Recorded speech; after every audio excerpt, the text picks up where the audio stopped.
I'm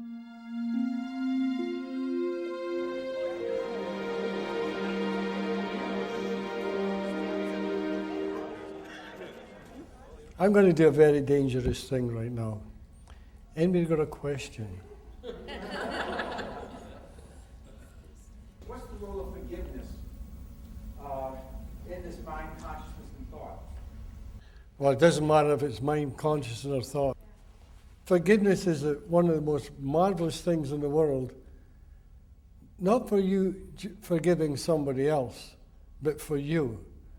Because when you don't have forgiveness and you have some horrible thoughts in your head about somebody, you're the one that's suffering.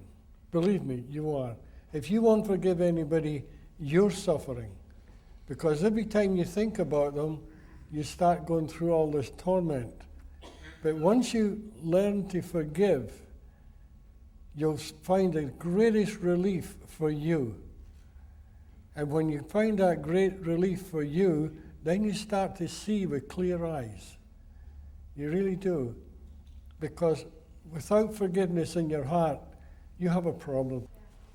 If you go for some therapy and you keep bringing up old things without forgiveness, you're just hurting yourself over and over again. And innocently, and I say innocently, maybe your therapist sometimes brings these things up and it just makes it worse. And this is why you have to forgive. And I know if I won't forgive somebody, even for the slightest bit, it really hurts me. It's not worth having. Just learn to forgive. And when you do, you'll see a different world. You'll see that person different, whoever you're not going to forgive. It's a magical thing, forgiveness.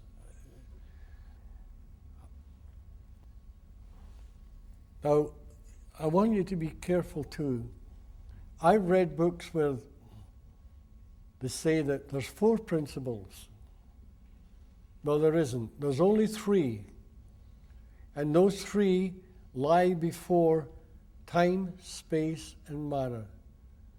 They lie before creation. They're gifts that we use to go through life. The second you're born, you're clued into these 3 principles. Those 3 principles, they bring to life your freedom of thought and your 5 senses. And those 5 senses and your freedom of thought and the use of these 3 principles, they guide you through life. But when you're looking for the secret to those 3 principles, you must go beyond the 5 senses.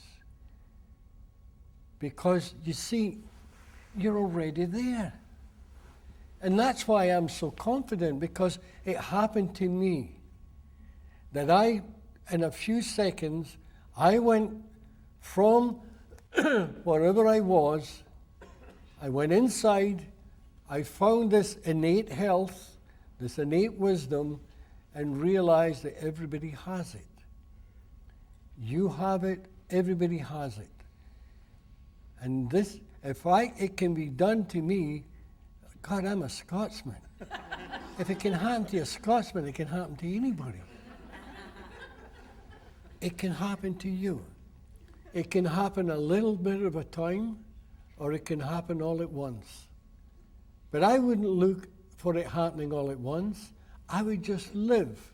And if you find anything this weekend that changes your mind, don't look for more. Don't try. Because you can't think your way into wisdom. Because when you think your way into wisdom, you're thinking with your intellect. And your intellect is the illusion. It's connected to what you call an ego. Now, I know that there's a lot of theories what ego is and how it works and how it doesn't work. But let me tell you something. You know what the ego really is? It's a delusion. There is no such a thing as ego.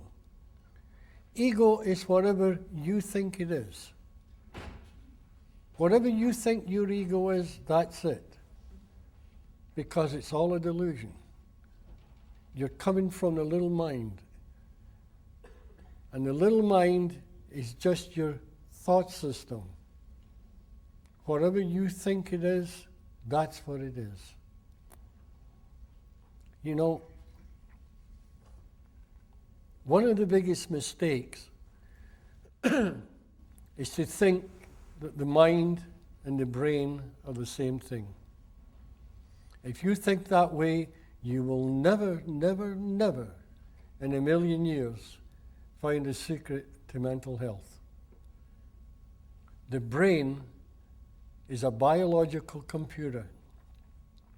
And like any other computer in this world, whatever you put into it is all you can get out.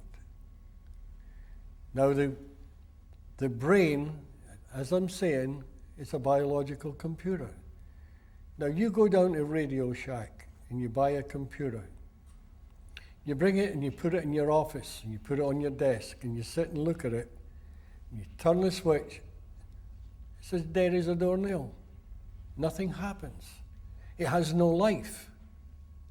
And you shake it and you turn the knob again and it's still no life.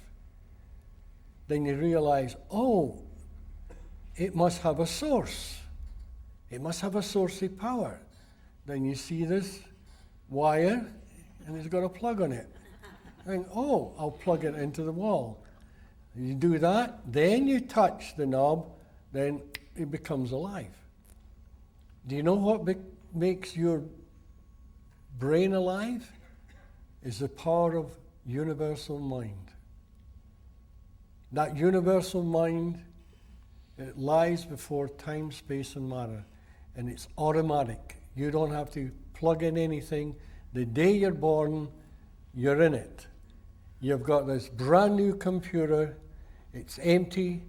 You come into this world and you immediately, you come out the womb, you start experiencing this physical world. Your five senses kick in. You start to feel and taste and smell, and then you're in the arena. You're in this universal arena until the day you die by using your five senses, the three principles, and the freedom of thought.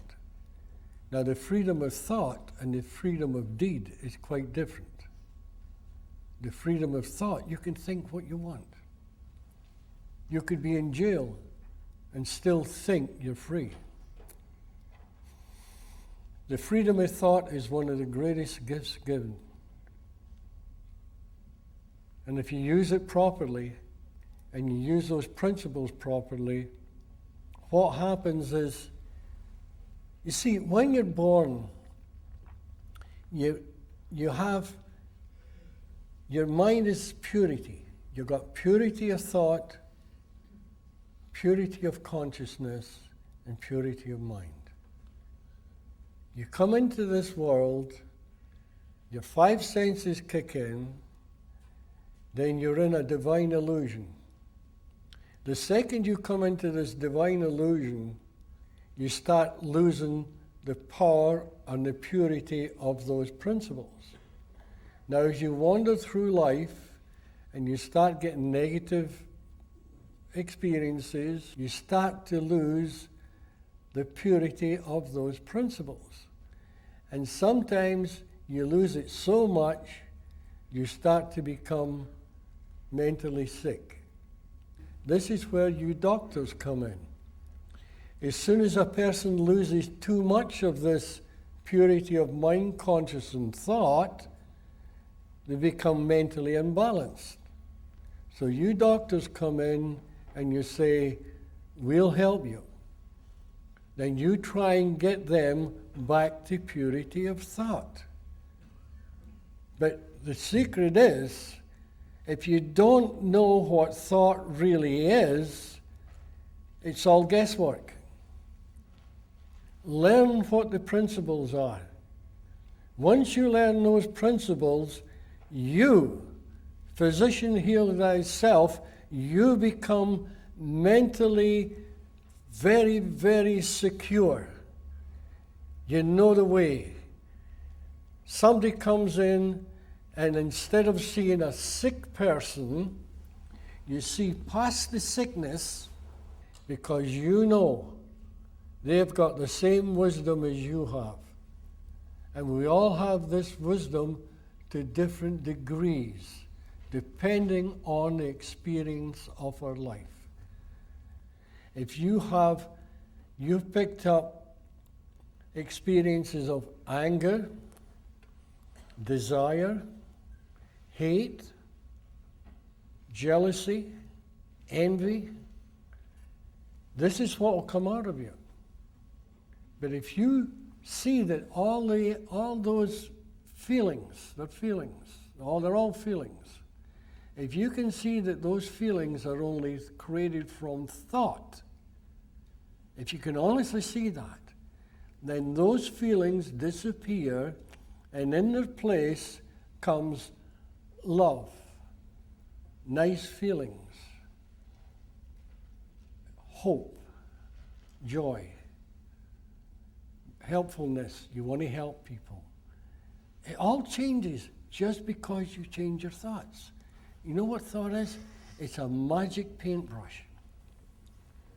It's a divine paintbrush. And you take your thoughts and you paint the picture of this world you live in by your thoughts. Now, whatever you paint is what you will see. Because our thoughts create our reality. The world we live in is created by thought. All the mess that this world is in today is created from human thought. If you can teach the world that their thoughts are creating the reality, the world that we live in today will change. And never go back in the past, because the past is an illusion. It no longer exists.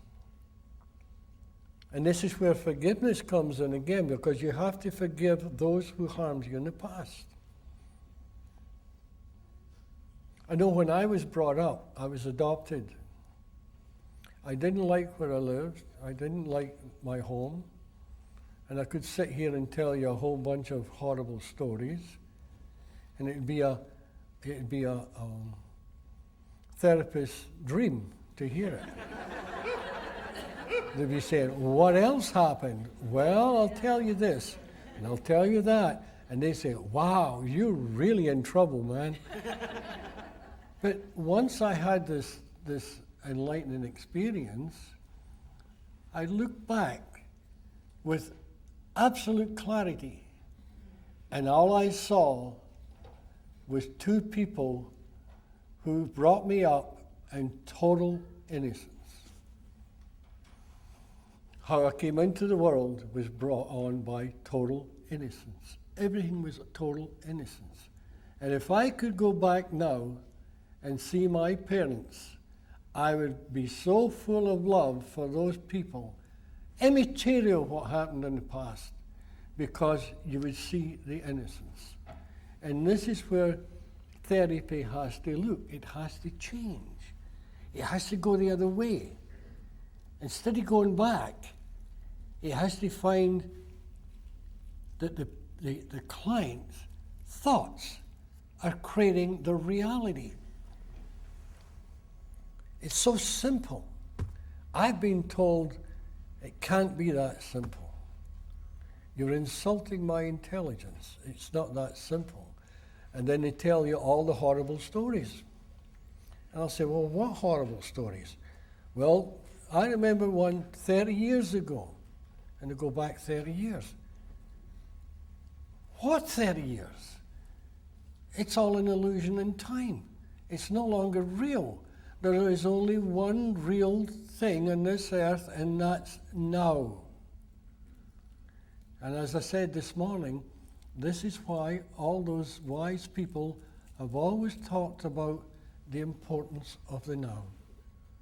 They didn't say that just for fun. But innocently, in the past, somebody has brought up the idea to go back in the past and blame somebody.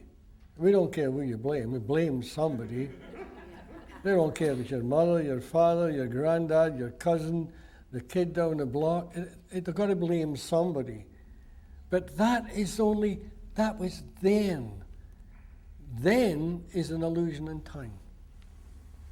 This is the greatest secret that psychology could ever have, is to bring the clients to the now.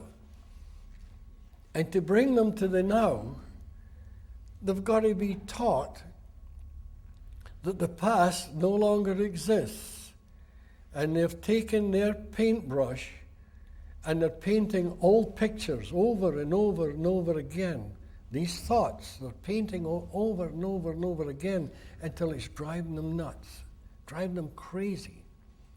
Because there's no forgiveness in that. Now you say to them, look, if you take your thoughts and bring it to the now, you could paint any picture you want. You could start a new life. So please, here's the paintbrush, here's the palette, and the palette is full of beautiful paint. Just paint whatever you want. Then they start painting the now. And the now, they can paint anything they want. They start life all over again. It's a new life. It's a second chance. It's so simple. It's so simple, it's the most difficult thing in the world to believe, because your thoughts will not believe it. It's your thoughts that are stopping you from seeing. Nothing else. It's a world of thought. We create our own reality. Whether you like that or not, maybe you'll get angry at me saying this, but you create your own reality. What you see and how you react to what you see is your reality. You know, during the Second World War, there was a lot of people in concentration camps. And it was terrible, horrible, horrible existence. And yet some people still kept their happiness and the love in their heart without hate. And other ones, they went under. Now, they're in the same camp, but one kept their sanity and one didn't, because they painted different pictures every day.